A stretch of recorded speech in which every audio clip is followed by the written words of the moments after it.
This episode of the Nerd Cave podcast is brought to you by Audible.com. Get a free audiobook download and 30-day free trial at audibletrial.com/nerdcave.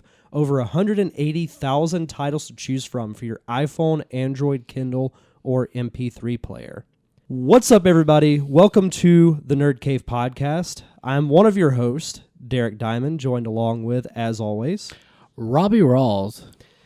It felt kind of weird saying that. It's been a while. It has been a while, Derek. I'm glad you're back for this week. Zach's in, I think he said Dayton, Ohio, Something like that with indoor percussion.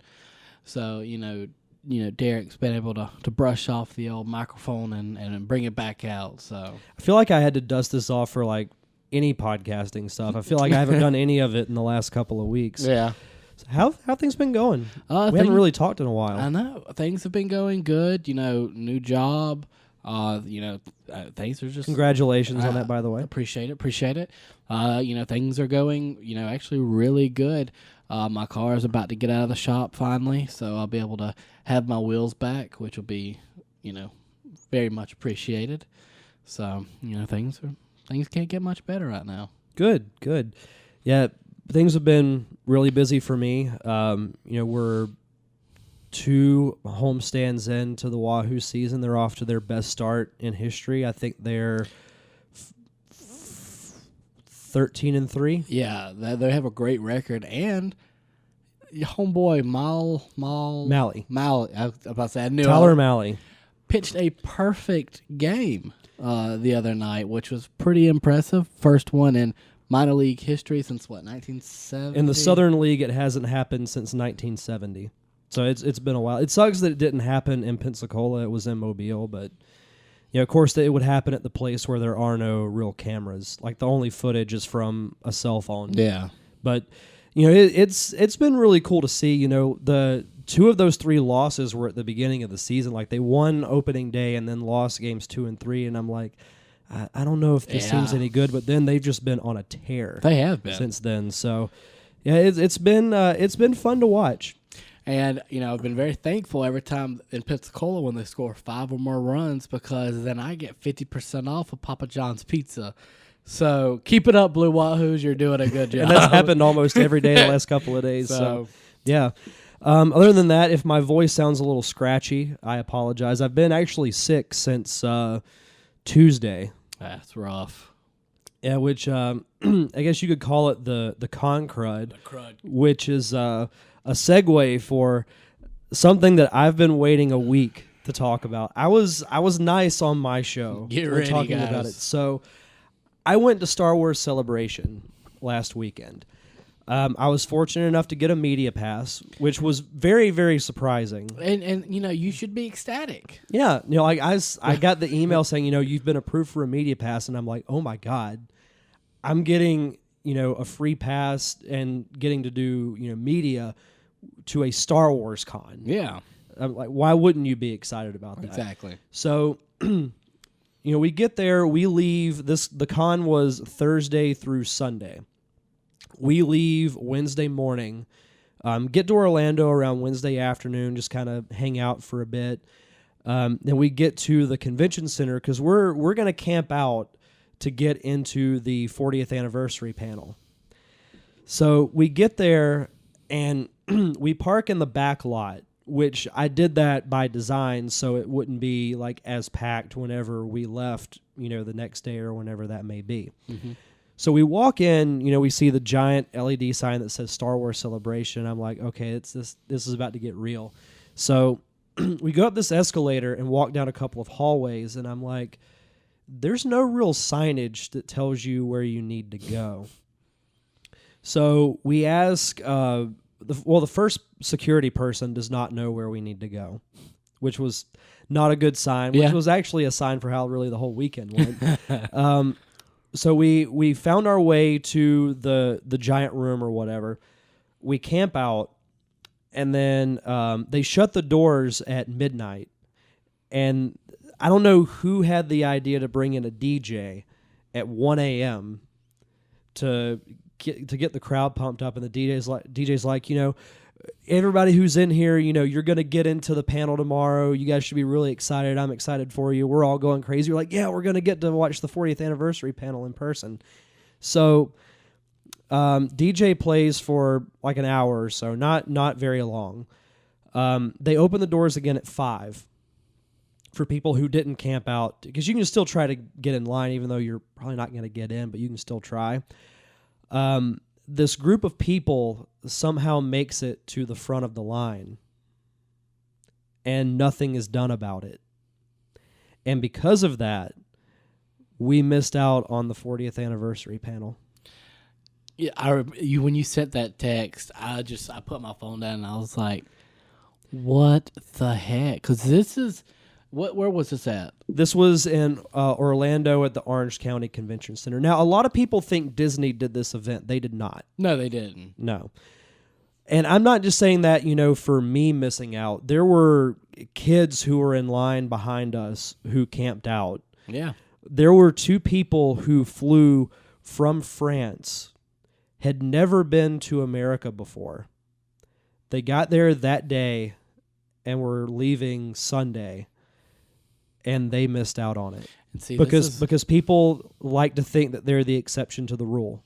This is why every other country hates America. pretty much.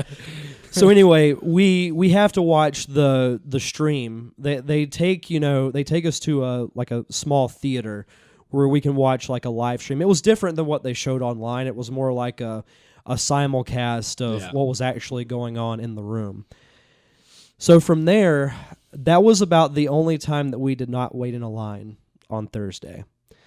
So if you think about it, from midnight to about 10 a.m., we're in a line. When we leave the panel, we go into the floor room where they have like all the vendors and everything. We get in line to go in the official Celebration store. We were in line. Guess how long we were in line? 5 hours. You're not too far off. Oh. 3. Oh. I went big because I was like, it's either big or yeah. So we get in line. We go in, get everything we want in the store. Most everything's already been sold, by the way. Oh. And this is day 1. And then we wait an hour and a half for checkout. Hour and a half. And this is with 20 registers open. It was bad. And then, I'll I know I'm kind of going long a little bit with this story, but I don't care. It's getting juicy. But so we decide, okay, we're going to camp out again for the Last Jedi panel, because something that was on my bucket list is to watch a trailer for a new Star Wars movie at a con like this. Yeah. Seeing it before everyone else does. So we get in line. We're actually farther ahead, so I'm like, okay, cool, we'll get in. The same thing happens again. Another group comes in, they cut the line. And they said, they did the cutoff like probably 25 to 30 people ahead of us. Now, those people weren't people who had like jump passes or VIP. Correct. Pets. These are just regular people. They cut in. But luckily, we found we were next to a group that actually went to one of the staff members and complained. Now, I won't reveal the worker's name, but she got us into the panel. Good. She was about the only person that showed any type of leadership or initiative the entire time. So seeing the 2 panels were great, and that's something that I'll never forget. But everything else, the whole con was just so disorganized. There were people, and I was reading stories from, because you could go on the app and people will post like updates and everything. You can interact with other people.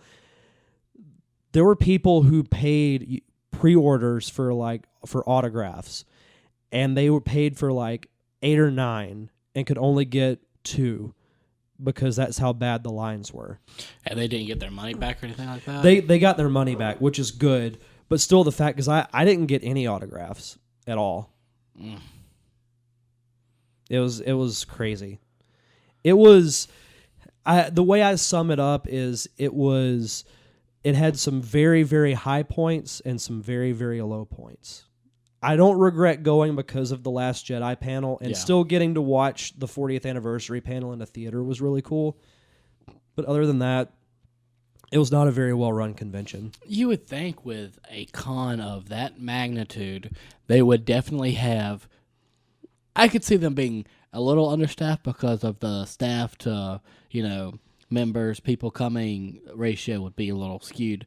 But to be that understaffed, to be that unorganized when it's a huge Star Wars event. Yeah. Not a, these little events, here and there. This is a Star Wars event that's huge because, Star Wars Celebration, people literally all over the world know about Orlando's Star Wars event, the celebration. And to think that they were like, somebody let people in 2 days in a row. And, a lot of people who are camping out, the people who camped out should have been first ones there. And then the people coming in should have been behind them. Like any other logical thinking person would have had it. What they should have done was, because they gave everybody wristbands for the panels, what they should have done was when they shut the doors at midnight, hand out the wristbands to everybody, is what they should have done. But for some reason, they wouldn't do it. And I have no idea why. Stupidity. And then, of course, I got sick from the con, which that was partially from sleeping on a concrete floor for 2 days. That'll do that to you. Not really getting much sleep at all. And then, I missed 3 days of work. Well, I missed 2.5 because I got sent home Wednesday.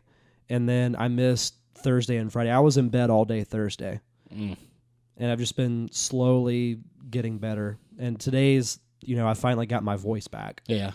It's a beautiful voice to hear, too. Well, thank you. Now, on to a positive story. Last Jedi trailer. I know you were not on the podcast last week. I was not. What did you think of it? To live in an era where we're getting new Star Wars trailers, it's just awesome. And, we've all wondered, before obviously they released the name of The Last Jedi, we were thinking, is this really going to be The Last of the Jedi? Like, what about Rey? And then he says something along the lines, I'm paraphrasing, but like, you are the last of the Jedi. Like, because Luke's not going to train anymore. And I did like seeing, because you saw the Knights of Ren. Mm-hmm. So we're going to see a battle between that. I probably watched it 4 times on my lunch break, like back to back to back to back. I'm excited. I can't wait for this. It's going to be... It's probably going to be just as emotional as the first one, even though, I don't know if they're going to kill off Carrie Fisher's character or not. Well, it has been confirmed that she will not be in Episode 9. Yeah. Because her brother and daughter came out and said that she would be, but Kathleen Kennedy came out and said that she would not. But she's in 8 a lot. So my thought is they probably will. Either that or they send her off somewhere, and she's not coming back. But I think that's going to be the emotional point of the movie. The first time you see her and when the last time you see her are going to be the two hardest. Yeah. But I'm looking forward to it. I mean, at this point, I really feel like Star Wars and Disney in general can't do anything wrong. I mean, everything... Well, one possible thing that we'll get into later. Oh, but but I mean, there it just looks like such a great movie. It's going to tie into a lot of things that we've wondered about. What happened, when Luke was training Kylo Ren and the Knights. Because that's something that hasn't even been touched on in the books. It's always, Luke's off doing Jedi things. And, we're getting a Luke book, the Legends of Luke Skywalker that comes out, I think, later this year or sometime next year. But real quick story, another positive from Celebration. It has to do with The Last Jedi. That night before The Last Jedi panel, the director, Rian Johnson, came into the room and said that he wanted to meet and shake the hand of every fan that was camping out to watch the panel and see the trailer. Because, I was just laying there, and then I heard the crowd, start to go crazy, and I'm like, what in the world's going on? And, I'm kind We're under attack. I'm kind of half asleep at this point, and my friend Josh, who was there, like started shaking my leg, and he's like, "Dude, you need to wake up." And I'm like, "Huh?"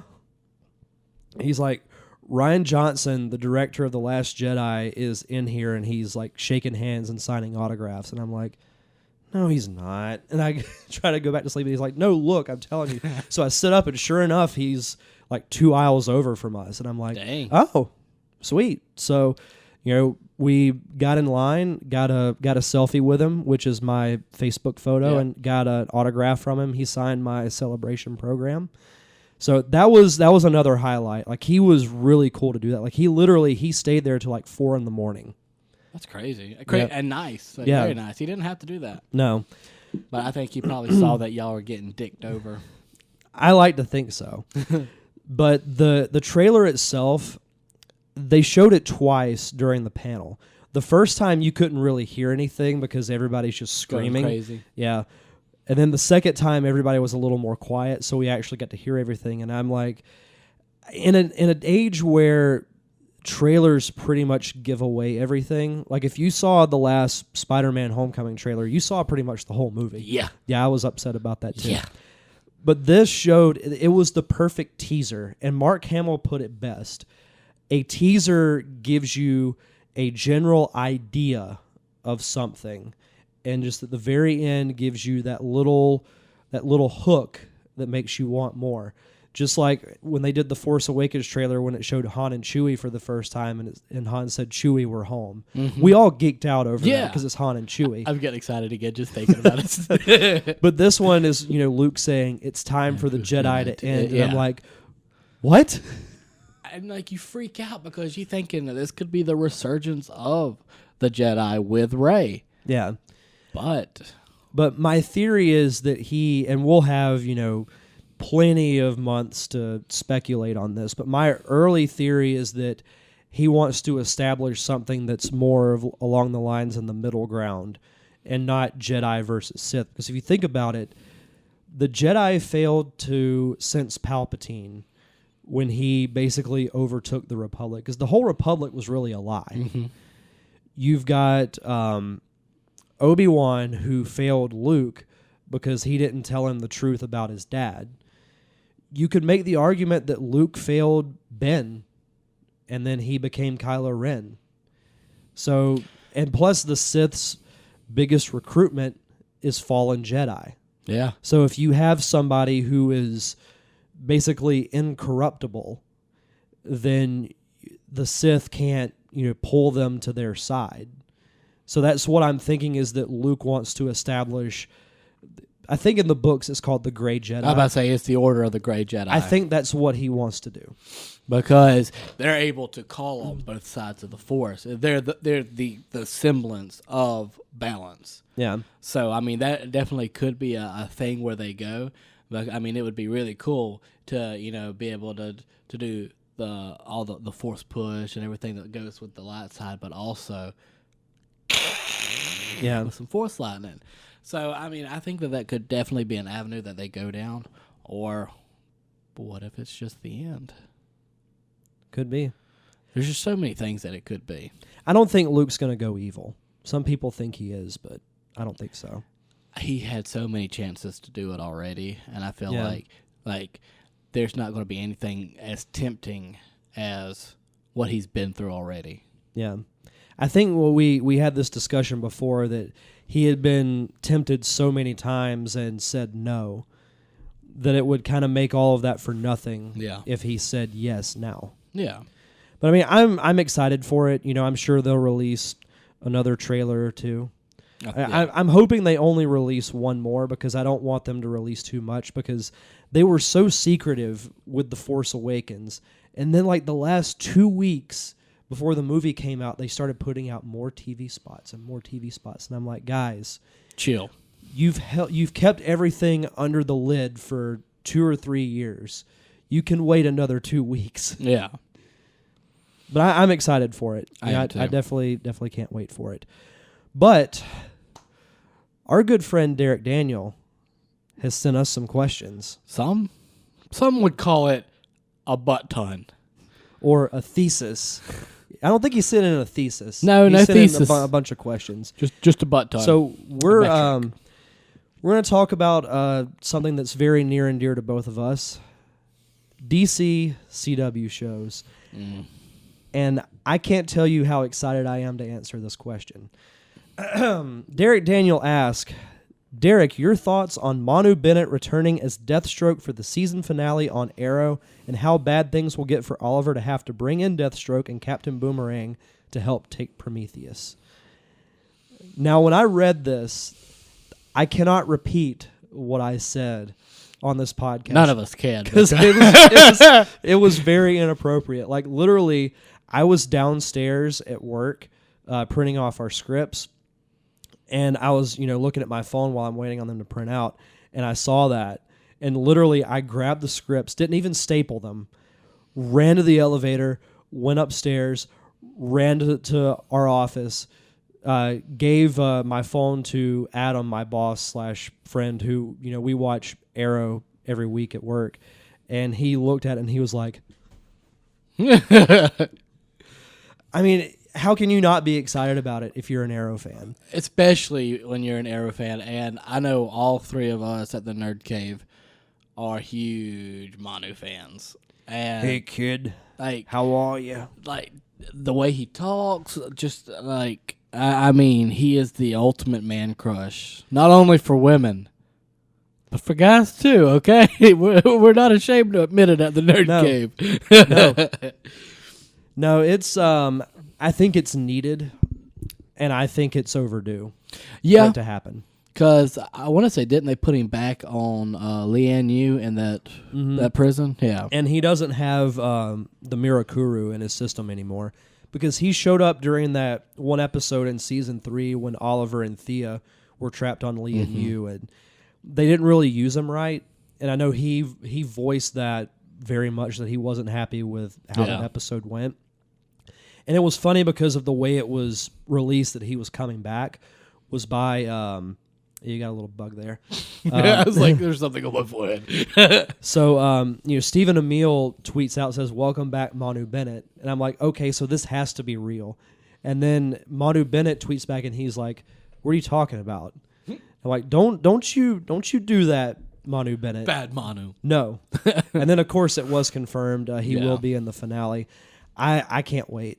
I know, it's going to be amazing. I like the Legends of Tomorrow, which, Derek, I can finally tell you, freaking loved it. I'm getting ready to catch up. I'm 2 episodes behind on Arrow right now, but I finished up Legends because Derek had brought it up and saying that it was so good. But I think... I know what happens in the finale. I think Arrow is going to blow it out of the water, though. Arrow's just been head and shoulders above what it was, last year and even the year before. Oh, yeah. I hated the year before. I started pulling you back in on season 5 with Damien Dark and all that. Yeah. I still thought it was too magical. The highlight of that whole season was Constantine's appearance. I agree. At least in my opinion. I agree. But I feel like, them getting back to basics on what was so great about Arrow and, what made it different than Flash. Because I felt like they were trying to make it maybe a little too light when they put Oliver and Felicity together, and I'm like, that's not Arrow. Olicity. Yeah. I mean, the reason why I like both of those shows is because they're both so different. You get your traditional superhero show with The Flash, and you get a bit more of a crime drama with Arrow. But, can't wait to see Manu Bennett back. Oh, I can't. It's going to be so good. It is. I can't wait. Derek Daniel also asks, thoughts on the trailer for the Cloak and Dagger TV series airing next year, and how dark do you think it'll be, considering it'll be on Freeform, which used to be ABC Family? I did not know that. I didn't know ABC Family had changed. I guess they did. I haven't had cable. I must say, I don't watch regular TV. Yeah, I haven't had cable in like a year or so. Yeah. We watched the trailer right before we started recording. It was okay. I mean, we saw Dagger's ability, where she sends out the diamond shards. We saw her stab somebody accidentally. And, I wished I could have seen more power from Cloak because, Cloak's abilities are pretty cool.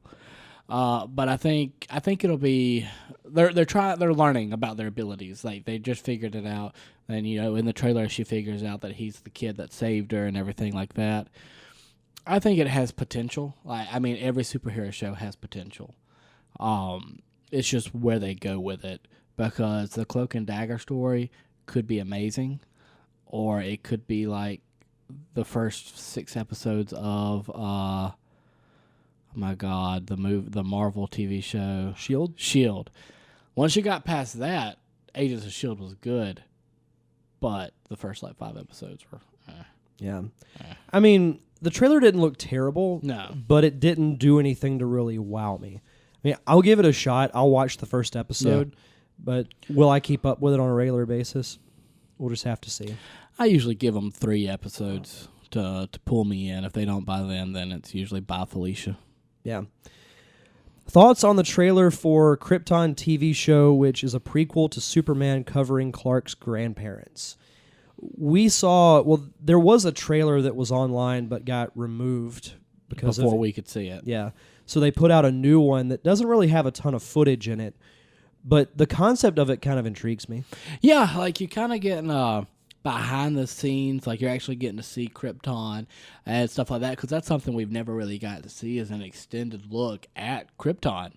So, being able to kind of see that, see his grandparents, and obviously see his parents at a young age, I think that'll be pretty cool. I think so too. I mean, we've never really seen that at length on screen before. I mean, we've seen glimpses of it from the old Superman movie with Christopher Reeve. The good ones. Little bit here and there. We didn't really see it in Smallville, no. I felt like. Some of the animated movies, we've seen a little bit of it, but I think, seeing that, I don't know how good of ratings it will do because it's on Sci-Fi. See, that's always the scary thing, because when it's sci-fi production, you're like, oh, this is going to be a shit show. Because most of the time, you got your zombie beavers, you got your Sharknadoes. Hey, don't you dare dish Sharknado. Sharknado is the greatest film franchise ever. You're right. Next to Star Wars, of course. Star Wars here, Sharknado. Somewhere close. Somewhere right there. But yeah, Sci-Fi doesn't have a great... Oh, my the logo's gone. Okay. Oh, we'll fix it. F it, we'll do it live. Yeah. Anyway, I think that might hurt it a little bit, but I think I think it'll be fine. Yeah. I think it'll actually be a pretty good show. I feel like though it should be. I feel like it should be a Netflix show. I mean, I feel like that's the strategic answer for anything. For everything. But we'll see. That one I'll definitely watch when it comes on. Oh, I will too. Did you finish Iron Fist? Finished it like the 3rd day it was out. I wish I could do that. I've heard some very mixed things on Iron Fist. Now, yeah, I think everybody thought the fighting would be like Daredevil. It wasn't. It was more scaled back.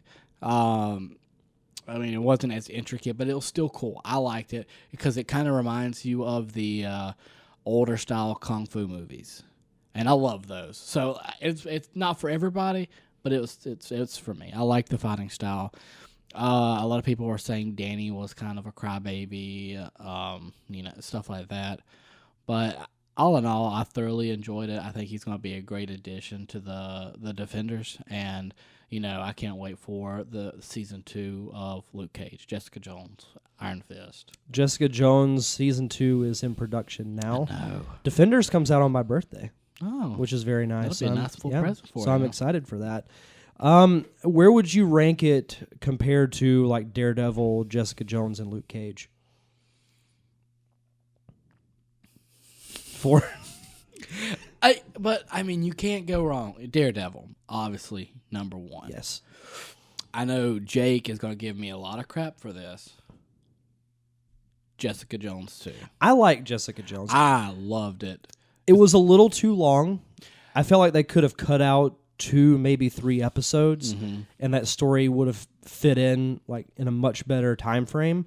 But a lot of people had the issues with not a lot of action, like a lot of fighting. I don't know that the storyline though was more psyche and psychological. And then obviously, I thoroughly it was super close for Luke Cage and Jessica Jones because I loved the character Luke Cage. I thought that they did a great job of making it feel like you were in Harlem. Mm-hmm. And just the life that people live there and the community that they have. But it was so good. And then Iron Fist comes along, and it was really good. But it's like oh, here's your 4 favorite flavors of ice cream. Choose your favorite. You're just like, but I love them all. So yeah. Well, what are yours? Well, I haven't seen Luke Cage and Iron Fist yet, so I would put. I really liked both seasons of Daredevil. I'd maybe put season 1 like very slightly above 2, and then Jessica Jones. Okay. But yeah, because I know I told Jake, and I think I was talking to our friend Chris Haskins about it, and they were like, "What's your favorite, MCU the on the Netflix TV show?" I was like, obviously Daredevil, but I was like, Jessica Jones is really close. We're like, get the fuck out of here. I'm like, but it is and it's because I like it because it's psychological. It's the brain battle. Yeah. And we're getting to see a person that we've all watched on Doctor Who play just a completely different person, and it just showed the acting chops of David Tennant. I said Matt Smith, the other Doctor, but yeah, David Tennant, and you just you don't expect him to be able to play that evil role, and I think that's what kind of bumped it up there for me. Not only David Tennant, but the psychological battle between him and Jessica Jones. Derek Daniel also asked, thoughts on Guardians 3 being announced ahead of the release of 2, and that 3 will be the last including this team of Guardians. Ooga chaka, ooga. I'm so excited for Guardians of the Galaxy 2. Me and a few of my friends were talking about it yesterday. It's a movie that I could go back and watch over and over and over. It's my favorite movie in the Marvel Cinematic Universe. It's close. It's up there for me. Definitely. If it's not first, it's second. I mean, I don't even really consider it like a superhero movie. I consider it more like a sci-fi action adventure that would fit in, and a comedy that would fit in just as well in like 1985 than it would in 2014 whenever it was made. Yeah. As far as 3 being announced, I'm not surprised because 2 is going to be a hit. I mean, it's going to make a ton of money regardless, even if people don't like it as much as the first one, which most reviews I've read have been like very short and very spoiler free, but everyone who has seen it, like from the press, because they got an exclusive screening of it, have all said that it's great. Yeah. So, I mean, I don't mind that because Daredevil's done that. Not Daredevil, but Deadpool has done it. Other franchises have done it, and it's worked out for them. So I definitely don't see it being an issue for Guardians, who, I'm not going to kid myself. Guardians of the Galaxy 2, it's not going to be as good as the first one because I don't think it can take away that first time of getting the crew together and the music, because that was all, something we didn't expect. Yeah, you're right. But I do think that it's going to be like super close. Like if I had Guardians 1 here, Guardians 2 would be like super close to like being right up there with it. So I don't think it's going to have any issues. I think it's going to be a great movie. I think it's going to be fun. Baby Groot looks freaking hilarious. I think Baby Groot's going to steal the show. Hands down. I have no doubt. What about 3 being the last of like this team as we know it? Anytime you see them go, it's sad. But, all great things must come to an end. Go ahead. I was going to say, I just wonder where they're going to go from there. Are they going to split off into other things, or is it just going to end? I think it will be good to end on a high note before it gets too stale. Honestly, I'd be okay with just, this being a trilogy, and then maybe in some other Marvel movie we see like Star-Lord show up, or we see Drax show up. Gamora. One of them just, randomly, or even them as a team just show up as like a cameo. I think would be really cool. I know we've seen it in a lot of the Avengers animated movies and TV shows. There's times that, the Guardians of the Galaxy, they do come on and kind of team up with the Avengers. So. Mm-hmm. Yeah, we could see something like that. Now, mentioning that, next year, this was Derek Daniel posted this, I think, yesterday. 2018 is stacked with superhero movies. I don't know if you've read this article. They announced that New Mutants will come out on April 13th, followed by Deadpool 2 on June 1st, and then X-Men Dark Phoenix on November 2nd. Also, we have Black Panther, February 2018. Yes. Infinity War on May the 4th, which I find kind of ironic. I'll say this as Zach would say it. Ant-Man and the Wasp on July 6th. The Venom spinoff, which I think is a terrible idea. You haven't introduced him yet. No. He's just going to pop up and be like, hello. That's a story for another podcast. That comes out October 5th. And then Sony Animation's Miles Morales Spider-Man movie on December 21st, 2018. Oh, and possibly Aquaman in December. I'm very confused because I know Sony wants to take Spider-Man that's in the MCU. I know they want to take him back into the Sony world. It's rumored about that, yes. Yeah. And they're idiots if they do that. Oh, I 100% agree. So you're going to tell me that they're going to have Peter Parker be Spider-Man and also have Miles Morales be Spider-Man. The Miles Morales thing is just an animated movie. It's like it's animated? It's like a one-off thing. Okay, never mind. Then my brain is more at ease. If you want to do a Venom movie, here's some advice, Sony.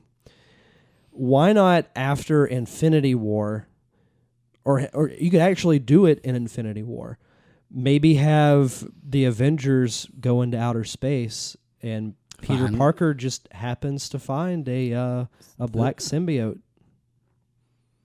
There you go. I mean, that's a good idea. That's how you do it. That's how you and then the Spider-Man Homecoming sequel or whatever it might be. I mean, yeah, I still think you'd be fast-tracking that storyline, but if you really want to do it, that's how you do it. I just feel like there's not a need for a Venom spinoff right now. I think what they should do is, have it maybe mention something about the going out to outer space, like NASA's doing this huge thing in the second Homecoming, and have him for the third. The Vulture for the first one, I feel like kind of a lackluster character, but they I think Michael Keaton will make that good. That's what I was going to say. Michael Keaton, and they've kind of beefed him up a little bit. He's not some old man in pajamas with wings. He's in a freaking suit, like armored suit, shooting missiles. I mean, he looks badass. Which is built with tech from the alien invasion from Avengers 1. Oh, look at there. Yeah. The Shatarian. Something like that, yeah. So, I just think they're moving too fast. That's a total of, I think, 9 superhero movies if Aquaman comes out. So much. That could be when we start to see the fatigue a little bit, because that's a lot of movies. I agree. Because then you got to also think with Disney, they'll also have the Han Solo movie coming out that year too. I'm sure they'll have a live-action adaptation, which I don't know which one it's going to be. I don't think they've actually announced it yet. I think it might be Lion King. They've mentioned Lion King. They've mentioned Mulan, Aladdin, which we'll get into that one in a second. I feel like they've announced another one. Oh, Little Mermaid. Yeah. They announced Little Mermaid. But they haven't said which one they're doing next, so we'll have to see. We'll segue out of Marvel and, the Marvel movies for a bit. What do you think of this whole Will Smith possibly being the Genie thing? I pulled up to the palace about 7 or 8. You had to do it. I did. As many people know, whoever we get to do the Genie will never be Robin Williams. We'll go ahead and drop that out there right now. I love Will Smith. I love everything Will Smith has done. Even a movie that we joke about on here a lot, Wild Wild West. But I just don't know about the casting for Genie being Will Smith. This is Disney is going to have a very tall task in front of them because, like you said, whoever they cast, and I think this will be unfairly compared to Robin Williams because no one can play that role like he did. No, there will always be just one Genie in everybody's heart, and that's Robin Williams. Correct. I even had this conversation with somebody the other day. It kind of falls into that whole thing that they did with Tarkin in Rogue One. What if they just made the Genie completely CG, which I think they probably should do anyway, and use the old recordings of Robin Williams? It's a possibility. If the family was okay with it, what would be your thoughts? I'm not a huge CG fan. Excuse me. Not a huge CG fan. Mm-hmm. So, and I'm not talking about like CGing Robin Williams. I'm talking about like making the Genie a CG character and just using like his old recordings he did for the voice and just dub that into that character. So Robin Williams would still technically be the Genie. Yeah. I don't know if I'm a huge fan of that. I think that would probably be a good way to go if we want to, to keep it. And I know whoever's going to do it's going to be, like you said, unfairly, compared to Robin Williams. But I kind of want to see, what the other person can bring to the table. Like if it is a Will Smith, or I know Jake posted an article about Gabriel Iglesias doing it. No. You don't think Fluffy can do it? I mean, could he do it? Sure. I wouldn't be a fan of it. Should he do it? No. But, whoever they get, I kind of want to see if they have the chops to do it. Yeah. But, I mean, either way, it's not going to be as good as it could have been with Robin Williams because, they can only make so many jokes with, old kind of outdated clips. Mm-hmm. Unless they want to use the same jokes that he kind of did in the cartoon. He could have some unused recordings in the can. But the only issue with that is if they were really good, they would have made it into the movie. Yeah, that's a possibility too. But I just don't know. I think it's going to be not taboo, but I think it's going to be hard to fill the role either way, whether they do use his voice and just CG him or someone else plays him. What about Vin Diesel? La Familia. I don't think he's going to be able to do it. Vin Diesel is the Genie. The Rock is Jafar. Oh God. No, The Rock is Iago. Oh God. Rock, Polly, what a cracker. If you smell what Iago's cooking. Oh God. I would be a fan. I don't think I could handle that one. Thoughts on the Thor Ragnarok trailer? I'm down for that. My favorite part was, Thor sitting in the arena. He's looking around, and then people are chanting because he's hearing the door start punching. He's like, "What the heck am I about to fight?" Then the Hulk comes out. He's like, "Roar!" He goes, "Yeah!" And he's like super excited. He's like, "I know him from work." I almost pissed myself. I was laughing so much because that's always, even in the cartoons and everything like that, the banter between Hulk and Thor was always the best because they would always be fighting. Calling each other, Hulk calling him Goldilocks and stuff like that.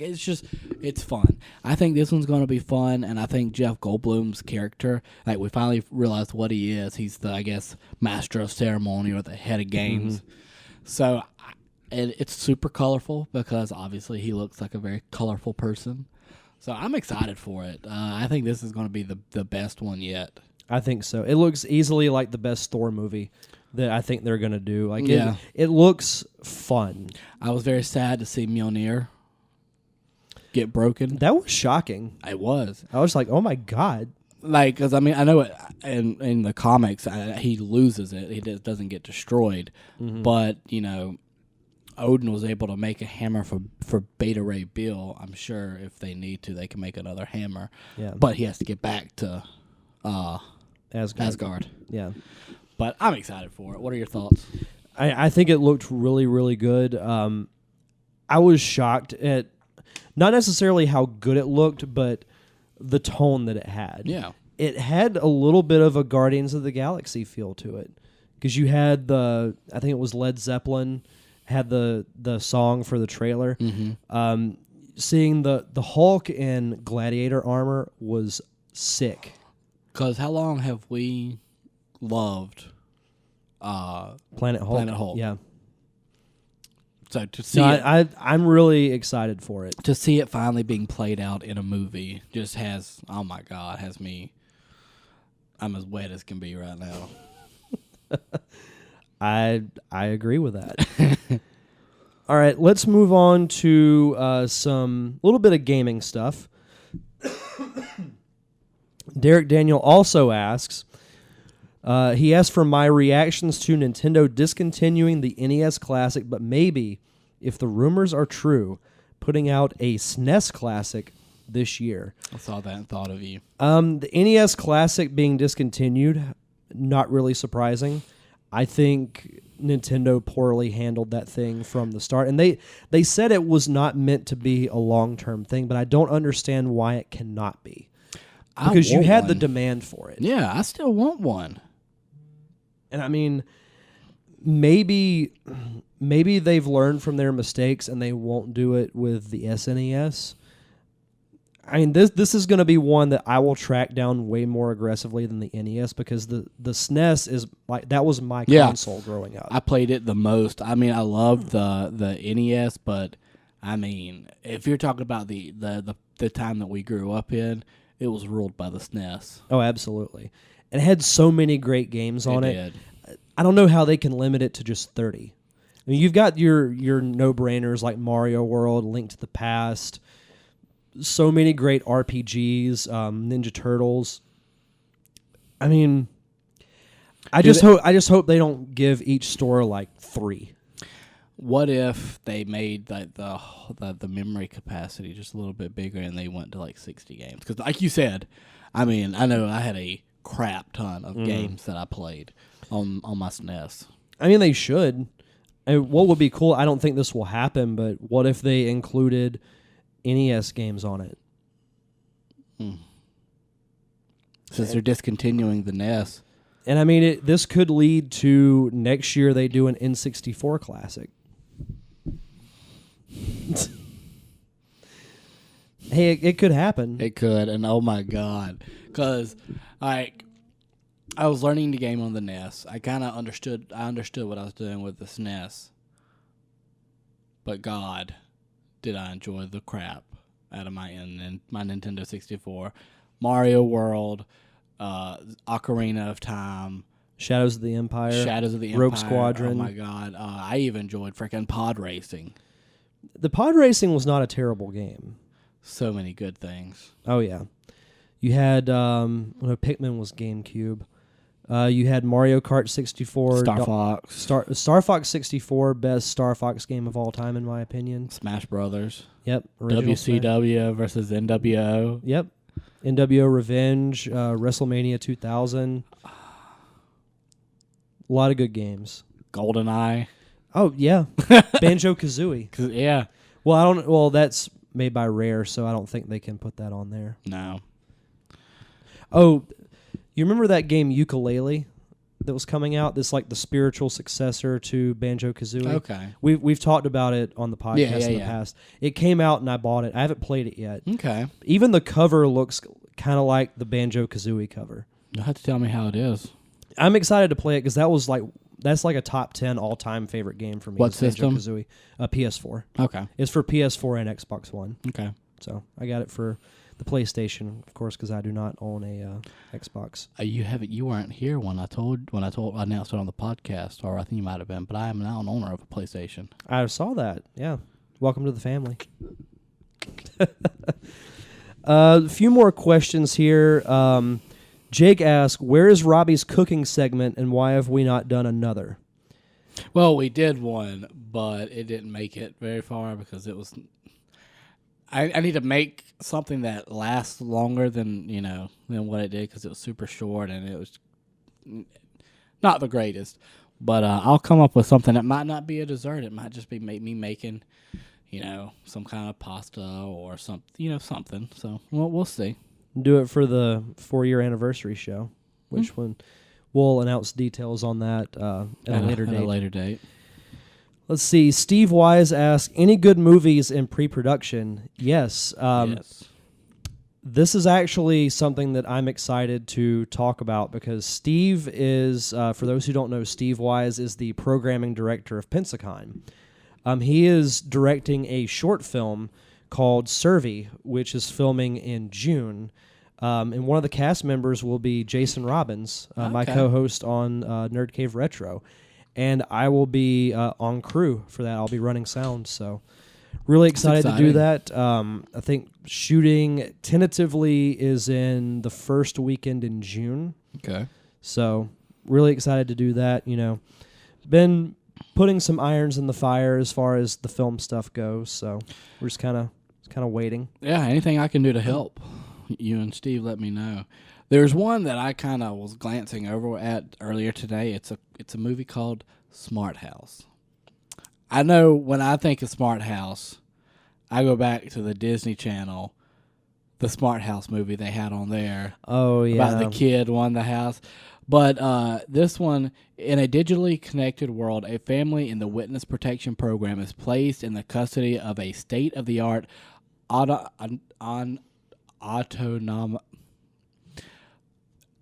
a computer-run house that's, able to do stuff, open doors, and do everything like that. Apparently, I cannot pronounce this word. I thought I could. Let me see. Autonomous.